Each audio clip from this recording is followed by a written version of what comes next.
So thank you for this beautiful music with Lena and with Karin on stage. And but who's writing the lyrics? The lyrics are some of them by Lena, some of them by me, and some of them by really strong poets like Thomas Tranström. And I can guarantee you that some of the lyrics are really good. Even if it's hard to understand. Yeah. And we realized that there was not time. We had so much music that we have rehearsed with NDR Big Band that we had to cut down explaining for the audience the deeper values and meanings of the lyrics, which would have been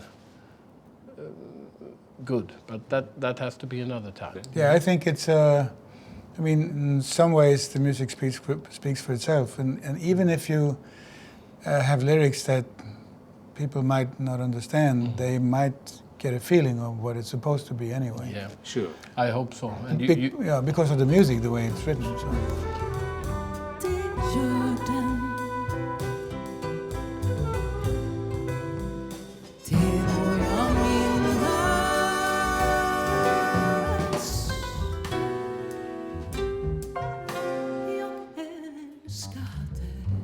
How did you get to know Lena? Both Nils and I know that Lena is an icon in Swedish folk music. Okay.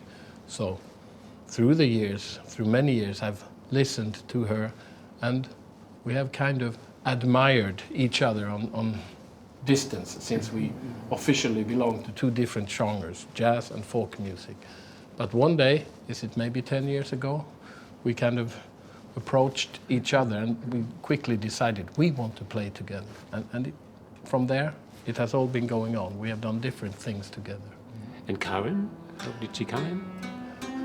That was actually a result of the fact that Lena and I wanted to do something together. So then I recalled, I know a Japanese koto player. Karin I saw as a wonder child. When she was very young, she was touring Sweden with her parents, who are also musicians. A crazy idea, we thought. I sent a mail and she answered directly, and she knew very well who we were. She was interested in this.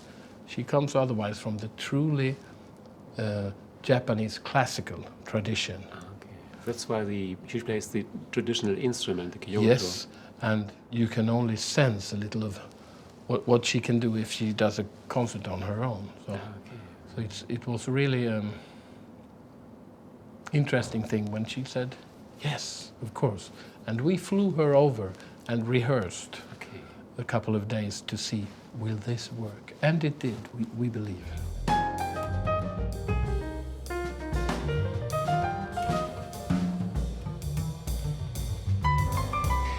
Nisse, last year you had this great band, all-star band, as an opener of the festival.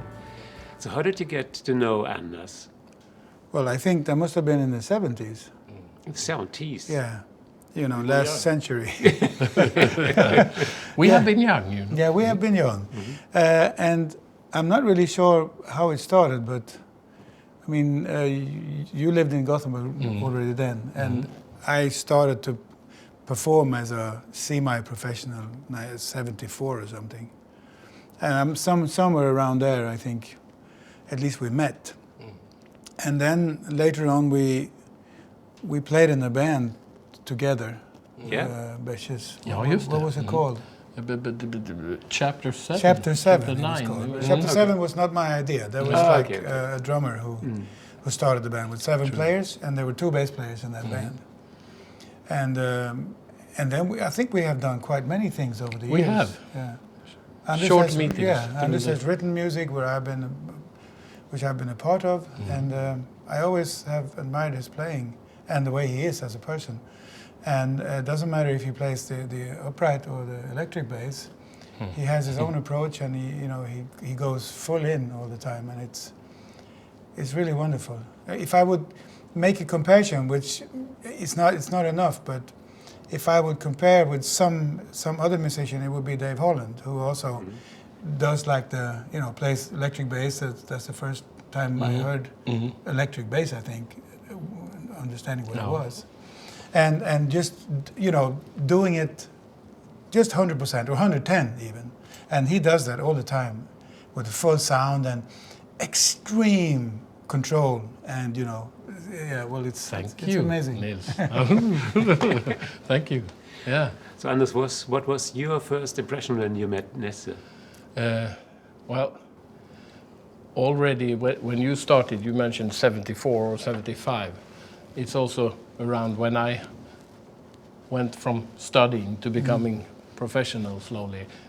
Nils you were very quickly an icon, the trombone player in improvised music in Sweden. And so I have always admired Nils, and luckily we have met now and then during a pretty long career, where we have been following maybe different paths, but I guess then a mutual admiration has always been there. Totally undiscussable admiration and appreciation of what we do. Because you say I go all in music. That goes also for you, doesn't it? I must say. I do my best, yeah, for sure. En fjärran station